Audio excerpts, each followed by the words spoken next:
मेरो बुवा र आमा लामो समयदेखि छुट्टै बस्नुहुन्छ। बुवा चाहिँ स्टेप मदरसँग बस्नुहुन्छ, म चाहिँ अहिले आमासँग बस्छु। यस्तो अवस्थामा अंश पाउँछु कि पाउँदैन भन्नुभएको छ।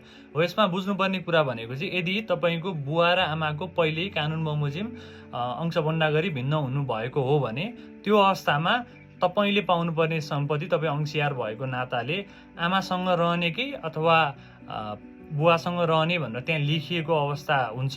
र यदि आमासँग रहने भनेर लेखिएको थियो भने तपाईँले आमासँगै त्यो कुरा सम्पत्तिको दाबी गर्नु पर्यो।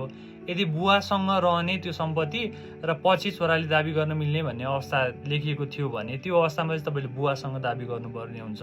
तर होइन, मेरो बुवा र आमाको कानुन बमोजिम सम्बन्ध विच्छेद भएको छैन, अंशबन्डा पनि भएको छैन भन्ने अवस्था हो भने चाहिँ त्यस्तो अवस्थामा चाहिँ तपाईँले तपाईँको बुवासँग नै त्यो सम्पत्तिको दाबी गर्नुपर्ने हुन्छ। र त्यसमा तपाईँले तपाईँको आमा र तपाईँको सौतिनी आमा र तपाईँको उहाँको पनि छोराछोरी छन् भने सबैमा त्यो बन्डा लाग्ने गर्छ त्यो सम्पत्ति। त्यही कारणले तपाईँमा अहिले त्यो अंशको लागि क्लेम गर्न चाहिँ पाउनुहुन्छ। यो कुरा जानिराख्नु होला।